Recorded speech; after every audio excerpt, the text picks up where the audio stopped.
अस्सलाम वालेकुम, welcome to my YouTube channel. So आज हम जिस टॉपिक के बारे में बात करेंगे वो है animal like bodies the protozoa का आखिरी टॉपिक जो है इसके बारे में आज हम बात करेंगे, दैट इज़ सिलिएट्स रिप्रोडक्शन।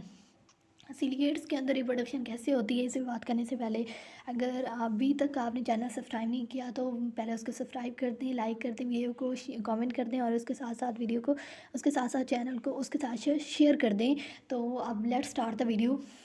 सिलिएट्स के अंदर रिप्रोडक्शन जो है वो किस तरह से होती है, तो 3 टाइप्स होती हैं जिसके ज़रिए सिलिएट्स के अंदर जो है वो रिप्रोडक्शन होती है। फर्स्ट इज़ बडिंग, सेकंड जो है वो है ट्रांसवर्स बाइंडरी फिशन और थर्ड पे है कॉन्जुगेशन। तो फर्स्ट टू जो है ये ए सेक्शुअल रिप्रोडक्शन के तरीके हैं, बाकी जो दो हैं, बाकी जो कॉन्जुगेशन है that is sexual reproduction. Budding जो है that is type of A sexual reproduction, जिसके अंदर क्या होती है कि बडिंग बेसिकली होते क्या है कि इसमें जो बॉडी होती है ऑर्गेनिज्म की, उसकी बॉडी के बाहर एक आउट ग्रोथ बन जाती है, दैट इज़ ऑफ सेल्स की एक आउट ग्रोथ बन जाती है, जिसके अंदर सेल्स जो हैं वो डिवाइड करते रहते हैं उस आउट ग्रोथ के अंदर। उसके बाद यहाँ पे जो इसके अंदर न्यूक्लियस होता है पेरेंट बॉडी के अंदर, ये फर्दर 2 में डिवाइड होके एक 2 में डिवाइड होता है फर्दर, और उसके बाद एक जो न्यूक्लियस है वो इधर मूव कर जाता है इस बर्ड के अंदर। उसके बाद ये यहाँ से डिटैच होके और फर्दर पूरे एक पेरेंट एक डॉटर सेल जो है ये पूरा एक पेरेंट बन जाता है, ये पूरा अडल्ट जो है ये बन जाता है।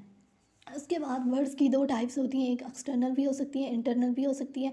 तो एक्सटर्नल वर्डिंग क्या है कि इसमें जो बॉडी है किसी भी बॉडी जो है एनिमल की, उसके बाहर जो है वो बर्ड बनती है, उसकी एक्सटर्नल बॉडी के ऊपर बर्ड बनती है।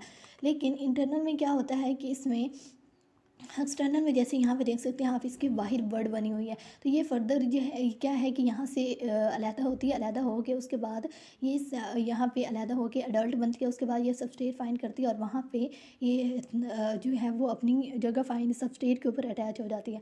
उसके बाद सेकेंड टाइप है दैट इज़ इंटरनल बर्डिंग। इंटरनल बर्डिंग में उसके पेरेंट की बॉडी के अंदर जो है वो बर्ड बनती है, जिसमें वो सेल्स जो होते हैं वो डिवाइड करते रहते हैं। उसके बाद जैसे ये जो है बर्डिंग, ये है इंटरनल बर्डिंग, ये है इंटरनल बर्डिंग। इसमें ये सेल्स डिवाइड करते रहते हैं। उसके बाद जब उसके बाद ये यहाँ से सेपरेट होती है और सेपरेट हो के एक सबस्ट्रेट फाइंड करता है और यहाँ पे ये अलहदा हो के एक पूरी अडल्ट फॉर्म में अडल्ट बन जाती हैं। सो ये थी इंटरनल बर्डिंग और ये है एक्सटर्नल बर्डिंग। तो ये इसकी दोनों टाइप्स हैं। उसके बाद अगला है that is transverse binary fission. Transverse binary fission क्या होती है कि बॉडी का एक जो है उसका 2 पार्ट्स में उसके 2 पार्ट्स में कन्वर्ट हो जाती है बॉडी जो होती है। इसमें क्या है ट्रांसवर्स बाइंडरी फिशन क्या है कि वो असली उनकी बॉडी इस तरीके से कट हो जाती है, यहाँ पे सेंटर में इस तरीके से कट हो जाती है इनकी बॉडी। ट्रांसवर्स बाइंडरी फिशन में क्या है कि जो एक होता है माइक्रो न्यूक्लियस वैसे और एक होता है मैक्रो न्यूक्लियस। तो इसमें क्या होता है कि माइक्रो न्यूक्लियस जो होता है वो ना माइटोसिस के ज़रिए 1 से 2 बन जाते हैं, उनके अंदर माइटोसिस होती है, फिर ये फर्दर 1 से 2 बन जाते हैं। और जो मैक्रो न्यूक्लियस है इसके अंदर जो है ए माइटोटिक डिवीजन होती है, मतलब क्लीवेज टाइप ऑफ डिवीजन होती है, जिससे ये 1 से माइक्रो न्यूक्लियस जो है मैक्रो न्यूक्लियस जो है ये 1 से 2 बन जाते हैं। उसके बाद फर्दर इस पेरेंट बॉडी के अंदर साइटोप्लाज्मिक डिवीजन होती है और ये 1 से 2 बनते हैं। तो ये पूरे कंप्लीट जो है डॉटर सेल जो है 2 कंप्लीट डॉटर सेल पैरामीशिया जो है ये बन जाते हैं। सो ये है ट्रांसवर्स बाइंडरी फिशन, जिसमें वो ट्रांसवर्सली माइटोटिकली डिवाइड करते हैं माइक्रो न्यूक्लियस और ए माइटोटिकली डिवाइड करते हैं मैक्रो न्यूक्लियस। उसके बाद साइटोप्लाज्म की डिवीजन होती है और ये 2 में डिवाइड हो जाते हैं। उसके बाद जो लास्ट पे है दैट इज़ कॉन्जुगेशन। कॉन्जुगेशन क्या है कि ये एक सेक्शुअल टाइप ऑफ रिप्रोडक्शन होती है सिलिएट्स के अंदर। तो ये है कॉन्जुगेशन की होल डायग्राम और ये इसका प्रोसेस है, इसमें एक्सप्लेन किया हुआ कि कॉन्जुगेशन कैसे होती है। तो मैं आपको एक्सप्लेन कर देती हूँ इस डायग्राम से, ताकि आपको फिर वो वर्ड्स में एक्सप्लेन करना उसको इजी हो जाएगा और आपको इसके बाद बिल्कुल इसकी कंप्लीट जो समझ है वो आ जाएगी, ठीक है, इस होल प्रोसेस की कि ये कॉन्जुगेशन जो है ये होती कैसे है सिलिएट्स के अंदर। सो सबसे पहले क्या होता है कि कॉन्जुगेशन में जो इनके पास ना एक मैक्रो न्यूक्लियस होता है और एक होता है माइक्रो न्यूक्लियस। मैक्रो न्यूक्लियस जैसे पहले भी बताया कि मैक्रो न्यूक्लियस जो है मेटाबॉलिक एक्टिविटीज़ को कंट्रोल करता है इनकी, और माइक्रो न्यूक्लियस जो है इसके पास इनका जेनेटिक मटीरियल है। ये दोनों 2 पैरामीशिया हैं, ये आपस में कॉन्जुगेशन के दौरान एक दूसरे के साथ मिलते हैं। कैसे मिलते हैं कि इनकी जो प्लाज्मा मेम्ब्रेन है ये सेक्रेट करते हैं कुछ एडेसिव मटेरियल और ये आपस में मिल जाती हैं। मिलने के बाद आगे फर्दर क्या होता है कि सबसे पहले इनके अंदर मियोसिस होती है और उसके नतीजे में मियोसिस के नतीजे में यहाँ पे होगी इनके अंदर मियोटिक डिवीजन। मियोसिस होगी, मियोसिस के नतीजे में ये जो एक थे माइक्रो न्यूक्लिया, इधर भी एक माइक्रो न्यूक्लिया। अच्छा, सबसे पहले इनके पास क्या होता है कि मैक्रो न्यूक्लियस जो है ये जो है डीजनरेट हो जाता है, क्योंकि इसका कोई जेनेटिक की मटीरियल में या सेक्सुअल रिप्रोडक्शन में कोई काम नहीं है, तो सबसे पहले ये डीजनरेट हो जाता है, इसकी ब्रेक डाउन हो जाती है। उसके बाद फर्दर जो है माइक्रो न्यूक्लियस के अंदर मियोसिस होती है, जिसकी वजह से मियोसिस के नतीजे में क्या होता है कि इसके एक जो थे ये फोर में फोर फोर बन जाते हैं। जैसे एक मियोसिस वन हुई, उसके नतीजे में टू बने, दोनों माइक्रो न्यूक्लियस जो है दोनों साइड पे टू टू बने। फिर उसके बाद मियोसिस टू हुई, फिर फोर फोर, ये फोर हैप्लॉइड सेल्स बन जाते हैं, फोर हैप्लॉइड माइक्रो न्यूक्लियस बन जाते हैं।